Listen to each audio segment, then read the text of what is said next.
Greetings, fellow gorehounds, and welcome back to a Blood Splattered vlog. I'm the Horror Guru. And I'm Count Jackula. And today we're going to be talking about Malignant, the latest James Wan horror film. His most recent entry since, I think, The Conjuring 2 was his last one that he directed? I think the last horror movie he did. Yeah, because his last movie was Aquaman, I'm pretty sure. Yeah. And before that, it was Fast and the Furious 7. But he's returned to horror with Malignant, and he's decided to go all out with this movie. And as a result of that, it's a rather controversial movie. Not for the reasons Don't Breathe was controversial, but more the tone of this movie is not going to be for everyone. No, it is not. It is not. He decided to go full camp with Malignant. Like, we're talking Italian horror meets Japanese horror levels of camp and ridiculousness. And you're either in or you're not. Yeah, this thing starts out like it's gonna be like your kind of standard, 90s psychological thriller. Yeah, but with really over the top acting. Yeah. With this really kind of off-putting acting that feels like it would be more at home in The Frighteners than anything. Like, the opening really feels like the opening of The Frighteners. Oh, it does. Not in terms of what happens, but just in terms of that tone. I heard someone say that they thought the opening of the movie was going to be a movie within the movie because it was so acting. Yes. Yeah, exactly. But the thing that becomes very clear when you watch the movie is that is the tone of the movie. It is going for that high level camp of old school movies. It just has much more updated visuals than those movies.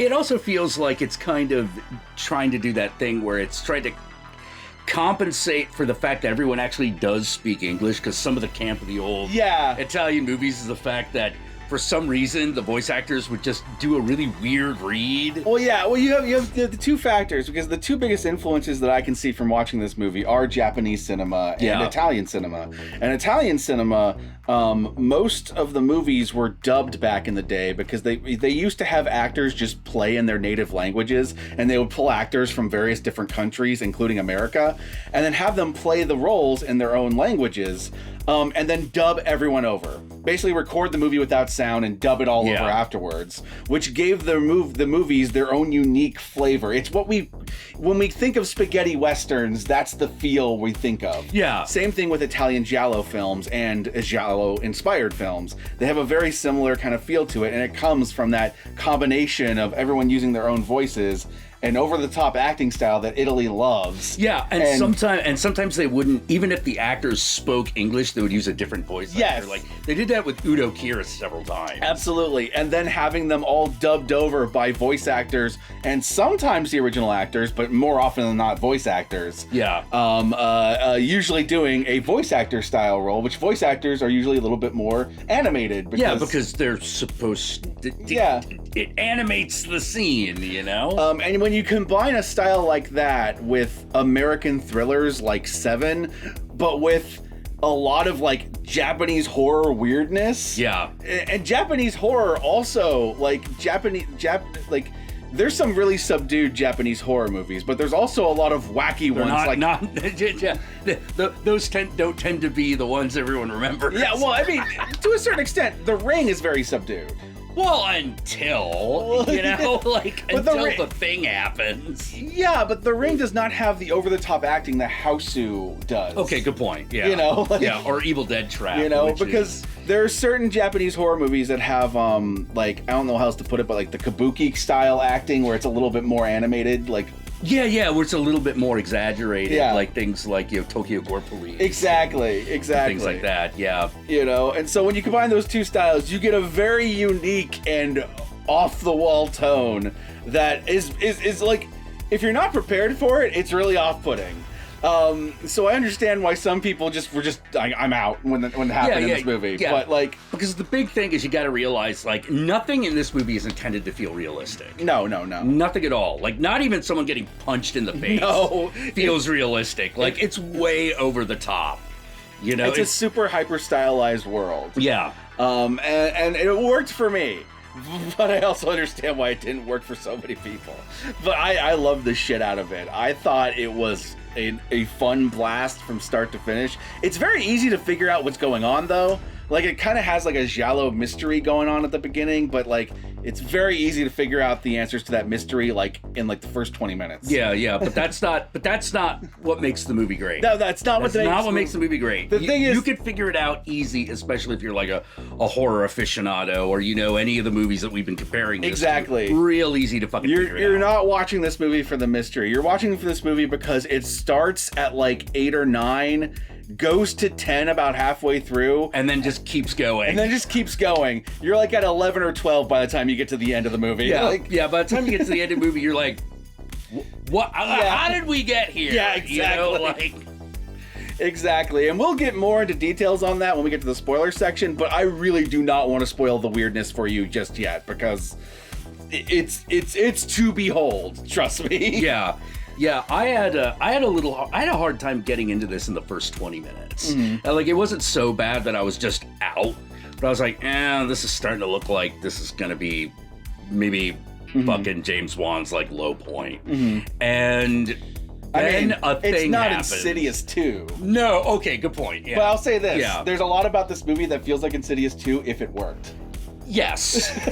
Yeah, like, I was afraid it was going to be Insidious 2 again. Because Insidious 2 has some of the same kind of like over-the-topness to it. And like it goes in ridiculous directions. Yeah, but it didn't work. Yeah, exactly. Yeah. Exactly. Whereas I feel like this movie really worked with it. Yeah. Like, for example, Insidious 2 had time travel, and that just, whoa.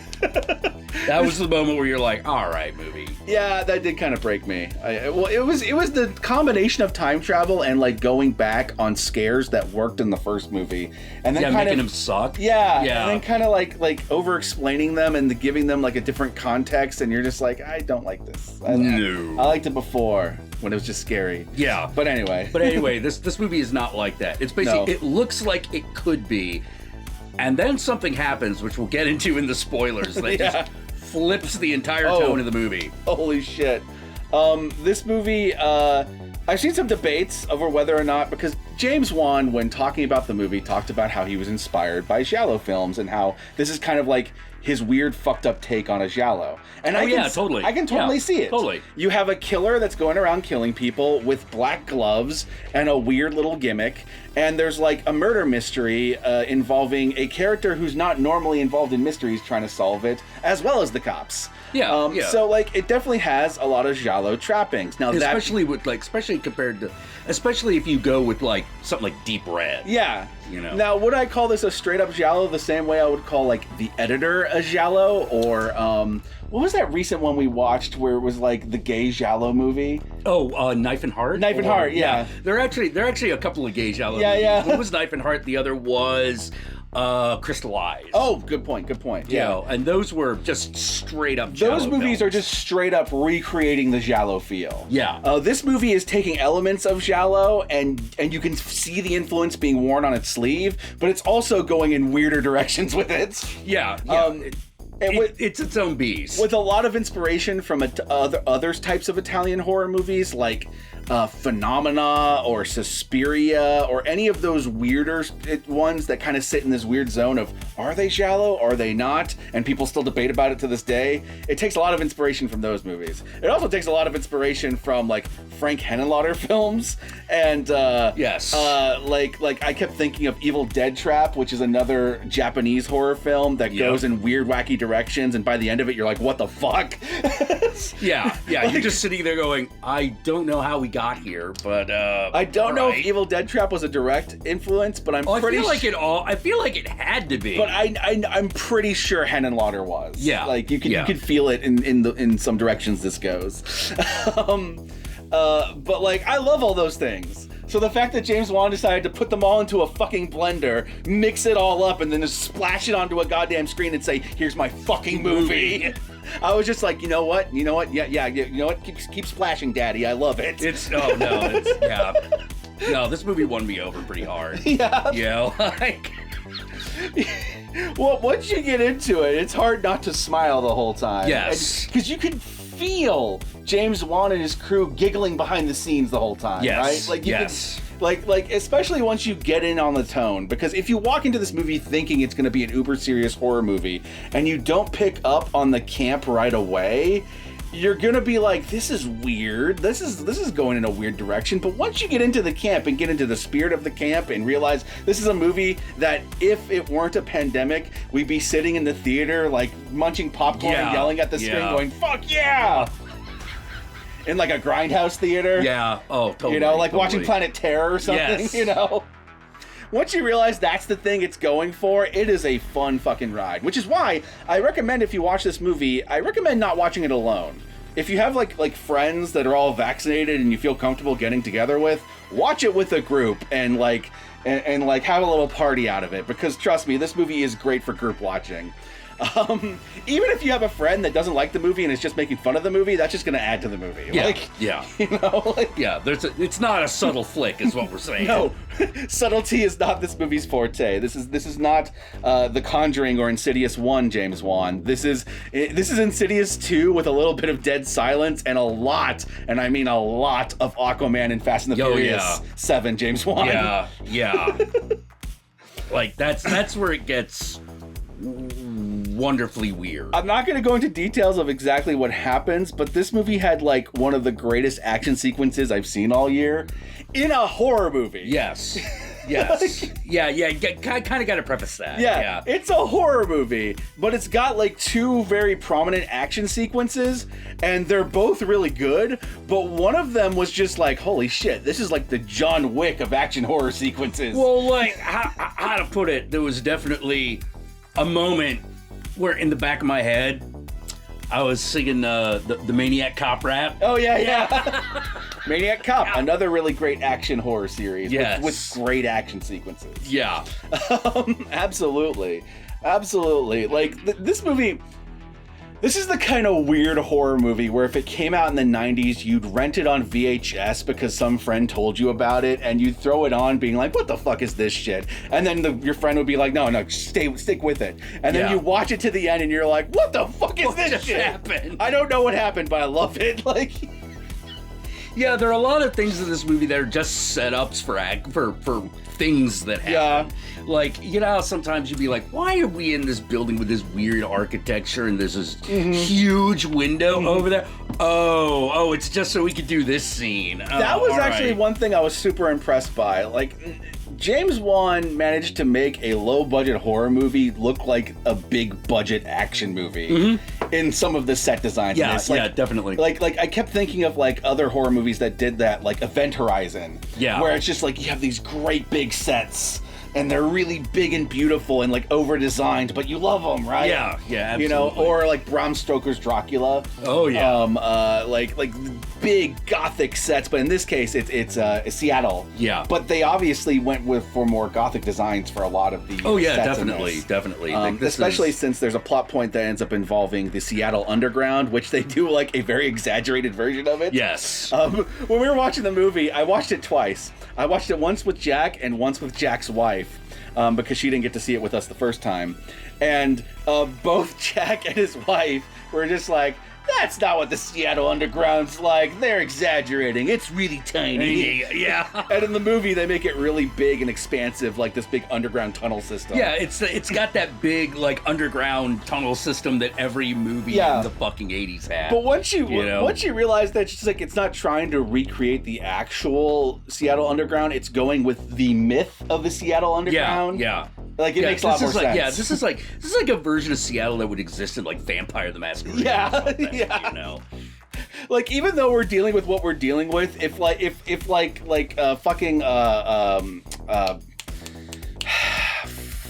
World of Darkness characters started showing up, you'd believe it. Oh, no, totally. If someone just turned out to be a random vampire, you'd just be like, oh, okay, all right.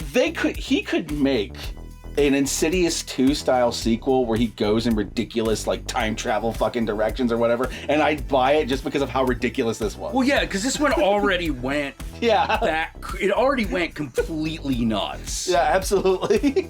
You know, there's a point of no return with this movie where you're like, all right, look, if you're not on at this moment, just give up. Yeah, you know, the movie's not for you. Yeah, absolutely. It's funny, it's action-packed, it's also gory. There's a point towards the end of this movie where it starts becoming like Dead Alive, and you just get a full-on bloodbath. Yes. And that's after having a bunch of kills early on in the movie. And there are points early on in the movie where some of like the murders happen off screen, and you're like, oh, is this movie gonna play it safe? Yeah. But then it just fucking goes buck wild. Yeah, it's like they would just save their entire budget for like this one fucking sequence. You know, and there are murders early on that are a little bit more brutal, but there's a couple right after like them where you're just like, oh no, they're doing it off screen, and they just kind of show you the aftermath, like Seven, this is like the third James Wan movie where I'm like, he really loves Seven. Oh wait, Seven's a great flick. Yeah. It's a great flick, man. I also want to point out to people, people forget that James Wan was one of the original creators of Saw, which is a weird thing for people to forget, because I think if people that's where he made his name. Yeah, because I think if people were to go back and watch Saw, and Dead Silence for that matter, both of those movies have very similar over-the-top acting. Yeah, they do. You know, like they're seen as kind of like these uber serious horror movies, but but like compared to those two, like Insidious and The Conjuring are very subdued. The first two. Because like there's, how to put it, like there's serious acting in those other movies. Like in the Saw movies, there's the only serious acting is being done by Tobin Bell. Like everyone else is just being a freak. Danny Glover in the first movie is giving an over-the-top performance, and I love it. Yeah. You know? Oh, it worked. It completely worked. You know, as his Call Me Ishmael, his fucking Ahab. Yeah. Ahab performance. So yeah, I highly recommend checking out Malignant if you like movies like Henenlotter style movies, if you like Italian horror movies, especially the really weird ones, and if you like weird ass Japanese horror movies, then you're gonna dig this. Also, if you just like action horror movies, because even though I don't think this is strictly an action horror movie, it has two amazing action sequences that are above and beyond most action movies. Yeah, if you like Maniac Cop movies, Maniac Cop films, like there's plenty here for you. If you just like weird horror cinema, then I think you're gonna get a kick out of this. So Malignant, it is currently available on HBO Max. You have to be subscribed to HBO Max to watch it. I'm sure it will go on other streaming platforms in the couple weeks once its theatrical release window is over. So check it out and enjoy. And with all that said, let us finally move on to the spoilers. And talk about what actually happens in this movie. Yeah. Woo.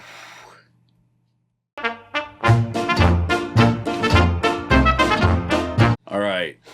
So your first tip off is when the bitch falls through the ceiling, the whole movie changes. Holy fucking crap. Not a moment I was expecting. Yeah, I was not expecting that either. This is also chalked up to a combination of having like the weird overdone set. Yeah. Combined with just the movie had just been steering us in such a weird direction so far that I did not see that coming. All right, so the crux of this movie, and you're going to be able to figure it out really early on, is that there's this woman and people are dying all around her. In particular, her ex-husband ends up getting fucking murdered. Well, I guess husband ends up getting murdered. Husband ends up getting murdered by a mysterious entity that is clad in all black with black gloves and like stabs people with this one surgeon trophy from this doctor that they killed later in the movie, and is like weirdly contorted, and you're like not sure what's up with it. It's something inhuman about it. Yeah, you're like, is it a ghost? Is it a vampire? Is it a monster? Is it this? Is it that? And the movie like plays with your expectations as you go on. But if you pay attention to the opening of the movie, and if you pay attention to the little details the movie gives you as the movie goes on, which honestly, it's not very subtle about them, so it's not hard to catch them. You will figure out very early on that whatever the killer is, it was surgically attached to her when she was a child and removed, and is either a weird cancerous monster thing or her Siamese twin, a la Frank Henenlotter's basket case. or something, whatever. And when you get towards the end of the movie, you start to realize, oh yeah, it was both a cancerous growth that was also her twin. Yeah. So it is her Siamese twin that was cut out, but not entirely cut out. I was surprised they referred to him as a teratoma. I was really surprised they didn't call him Terry. Yeah. Like this is that kind of movie. That would have been awesome. So like it was fused at the brain, so they could remove everything else about it, but they couldn't remove entirely the brain connection. Right. So they just squished it into her fucking skull and put the skull over it. Patched it up. There you go. You're all ready for society. So she lived her whole life having this like invisible friend talking to her all the time and telling her that her family's not her real family and that she's adopted and that she should kill her little sister and all this shit. And she just thought it was just a voice in her head and that it was just her invisible friend. And eventually she grew out of it when she got friends and people who care about her. But then her ex-husband, or her husband, soon to be ex-husband because he dies, abuses her and smashes her head against the wall, which ends up reawakening her Siamese twinned brother, Gabriel, yeah. I believe was his name. Much like a basket case, it has a very biblical sounding fucking name. Yeah, definitely. You know? It starts. It's on the back of her head, a la like Harry Potter 1. Where fucking Snape or not that one professor's got like fucking Voldemort's on the back of that one professor's head. It's like that, and so it like pulls itself out of her skull, creates a face, and then takes over her body, which apparently her body, because of him, is like super fucking strong and agile. Yeah. Oh, and he has psychic powers. Especially with electronics. He could fry electronics and create these electronic pulses. Yeah, that to me is kind of like, that was the nod to the Ring, where they're just inexplicable psychic powers. Oh, well, it reminded me of like Phenomena, right? Right. Where you have the girl who could just talk to bees for some reason. Yeah. You know? Like all those weird Italian horror movies where someone just inexplicably has a power. Yeah. You know? Yeah. But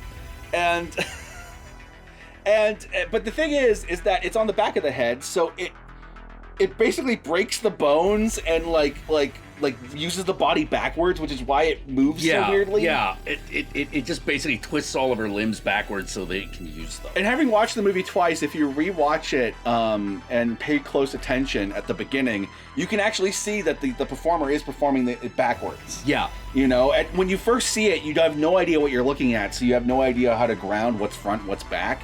But when you rewatch it and know it's backwards, you can see it. Yeah, you could see that they got like an actual like contortionist to fucking do this stuff. Oh man, I can't wait for a massive fucking Blu-ray release of this, because I want to see all the making ofs of how they made that creature work. Yeah.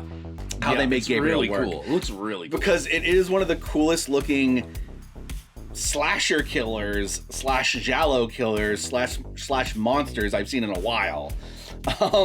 Even though it's just like weird brain face and like Matrix garb, like goth Matrix garb. Yeah, it's like someone in like a black Matrix outfit, but the back of their head is like Quado. Yeah. You know? And actually, I loved it every time like he came out of the back of her head. Yeah, like her skull splits open. Oh god. It reminded me of Dead Alive when the baby like rips its way through. And also to a certain extent Evil Dead Trap, because Evil Dead Trap also has that weird like brother that is malformed and like has psychic powers. Yeah.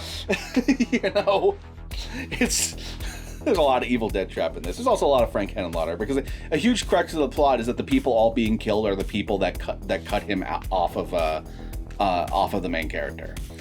So much like Basket Case. Much like Basket Case. It's like, hey, it's a revenge plot against those people.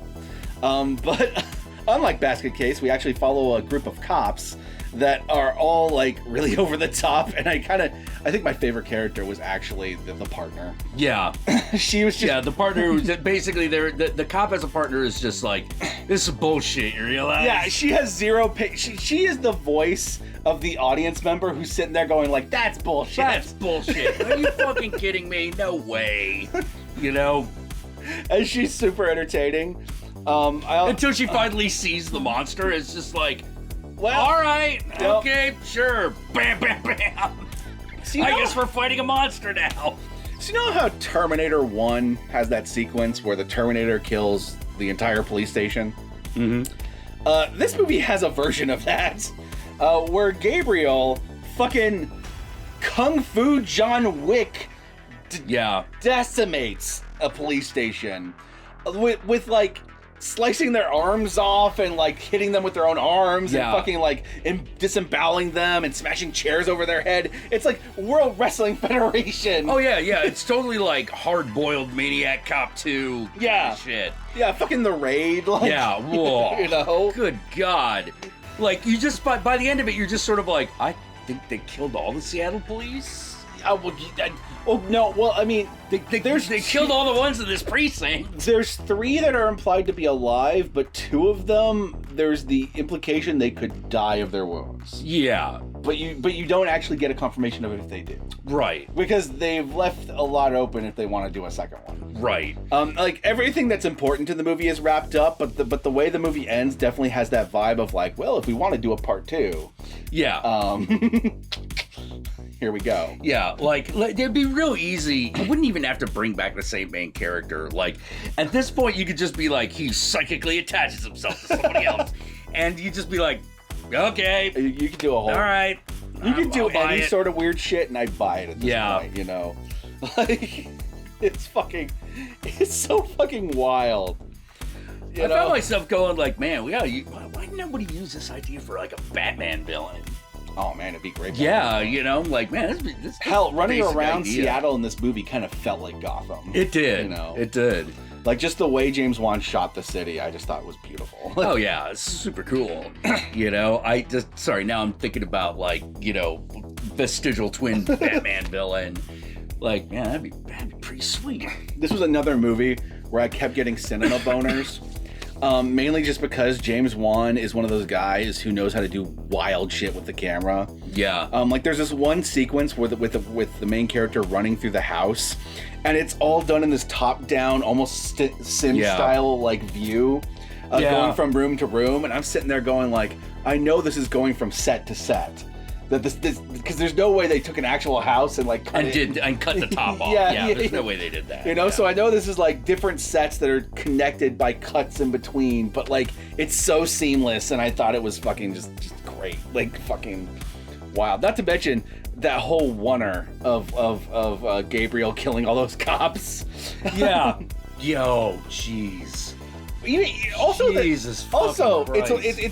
It's because the last action sequence is so fucking great. People tend to forget how great the chase scene is halfway through the movie. Because there's a point, the one between the cop and Gabriel. Yeah, there's a point where one of the cops actually confronts Gabriel before they have any idea of what Gabriel is, and gets in a chase sequence with Gabriel that leads into the Seattle Underground, where like.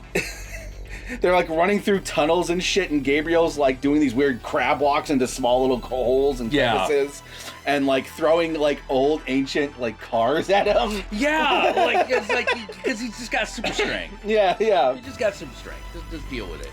He does. Like apparently psychic powers and super strength. She's basically he's a monster, so he's got super strength. It just comes with the package. Exactly.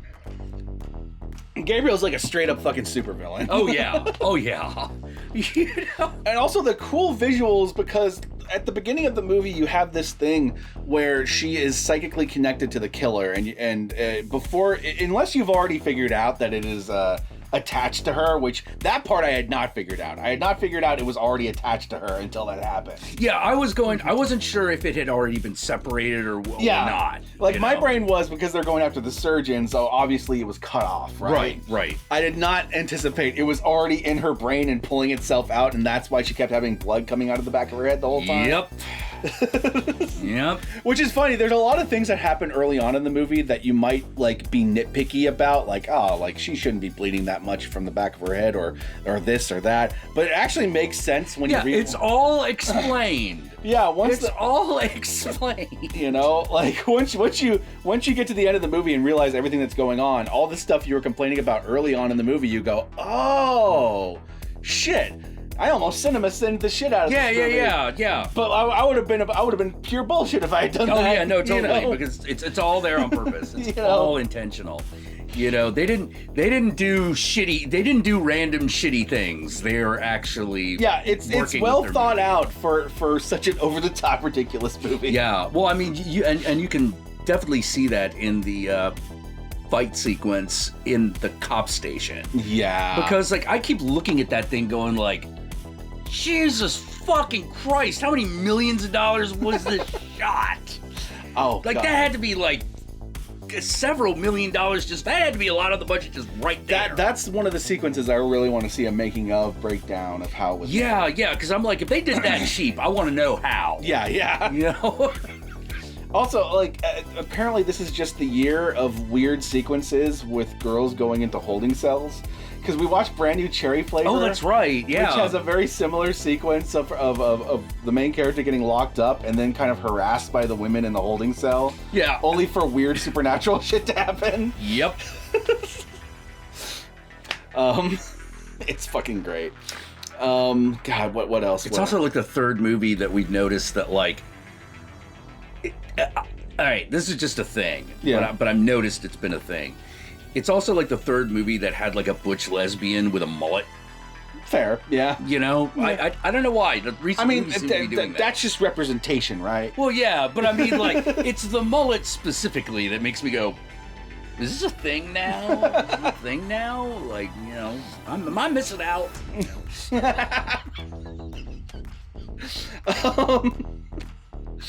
Oh man, I like the sisters in this movie. I like their little. Yeah. Oh yeah, there's a sister in this movie. Yeah. Because Gabriel wants to kill the sister and be the only family for the main character. She was great. She was like, she's like the opposite of most family members in these kind of horror movies because she just immediately believes her sister. Yeah, she just buys in. And just immediately is just like, all right, we're going to go to the cops and I'm going to tell them that you're not full of shit and we're going to go and track down the killer. We're going to go to the location where you think someone was killed because she has that psychic connection. So she has these really cool visual hallucinations of the murders as they're happening. Because Gabriel like traps her in a hallucination whenever he takes over. Yeah, and the murders start infiltrating her hallucinations. But at first you think that the murders, that she's hallucinating the murders and that she's seeing them somehow. But what is actually happening is that she's not where she is. Her body's been taken over. Yeah. And she's in like what would you call it? Like a stasis mode in her mind. Yeah. She's in like a mind prison. Mind prison, and is looking. She believes she's just walking around her house. What's actually happened is that Gabriel is using her body to kill people, and occasionally she can see through it. Yep. I love watching her over the course of the movie realize that she can control that too. Yeah, that was pretty cool. That was pretty awesome. Yeah, because they're attached to the brain, they have the same powers. like if you go like by slasher movie rules, it was a very unique way of using the killer's powers against him. Yeah. Like instead of just picking up like the knife and stabbing the slasher killer, it's this mind prison power thing. I can do that to you. Yeah, because we share a brain. Yes, this is my brain and my body too. And guess what? My body has the same strength. Yeah. Oh God, that was fucking hilarious. Yeah. I found myself going like, wait, is she just gonna have superpowers by the end of this thing? Yes, she is. Yes, she is. Yup. She's a goddamn superhero. Malignant 2, she's a vigilante. She fights the Riddler or something.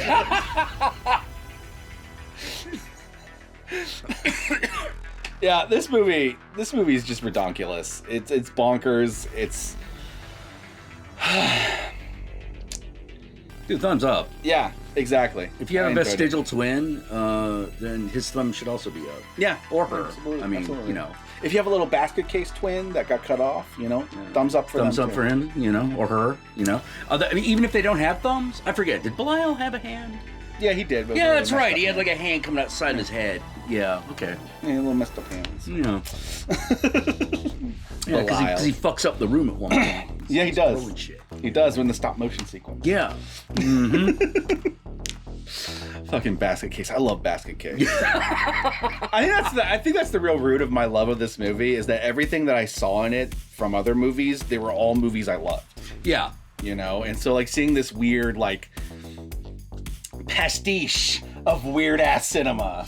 It was just a joy for me. Yeah, well, I keep going back to Evil Dead Trap because that's the one where the type of movie it is just all of a sudden changes. Yeah. Because it starts out, it's kind of a Saw it's a precursor to Saw, right? Saw happened in like 2000. Yeah, and it was 1988 when Evil Dead Trap happened. Yeah, so it's a way precursor. Yeah, it's one of the precursors to Saw, but you don't find out about the vestigial twin in that one until well into the movie.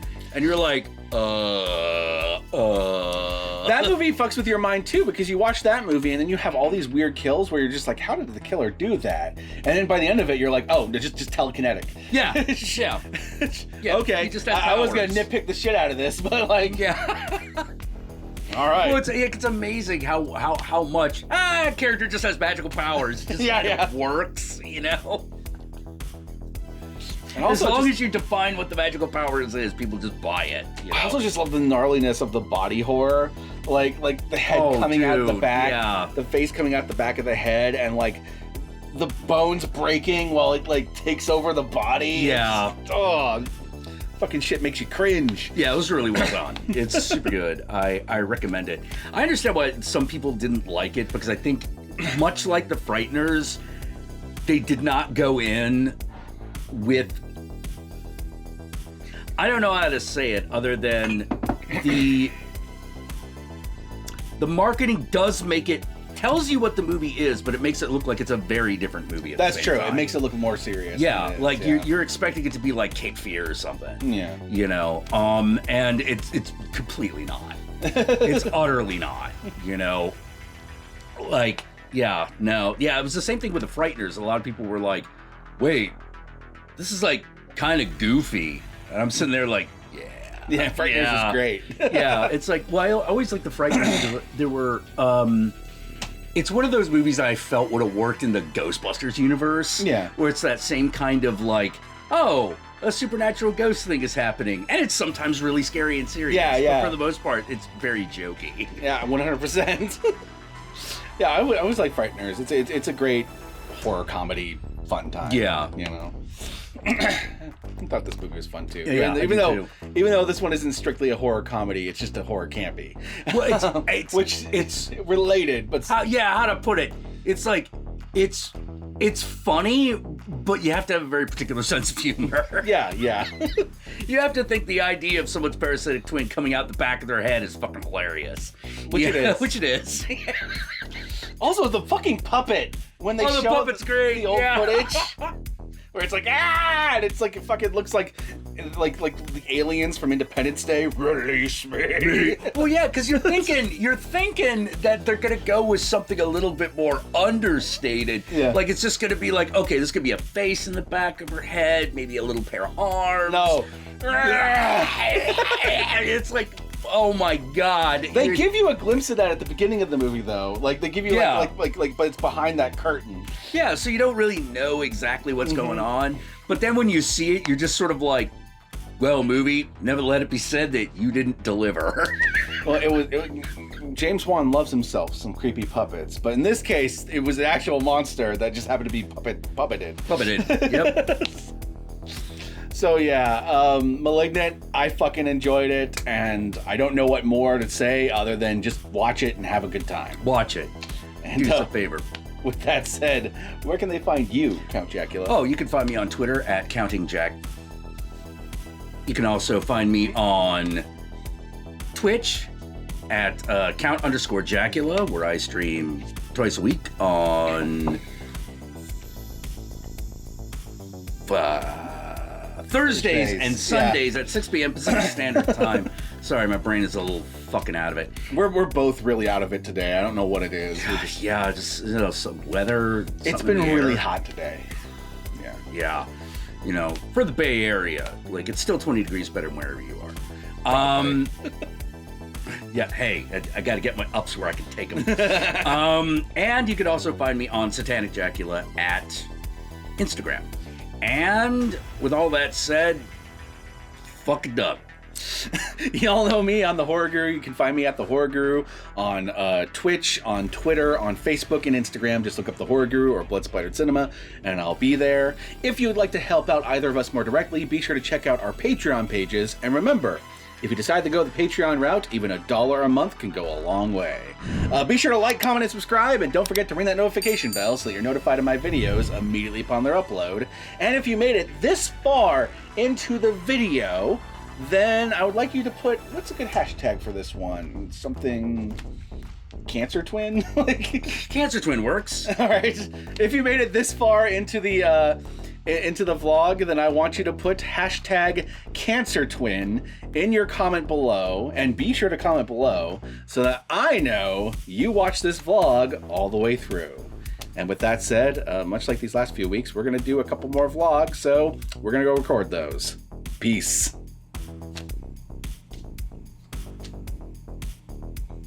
Man, I kind of want them to make that into a Halloween costume. Oh, yeah. Gabriel on your back. Yeah.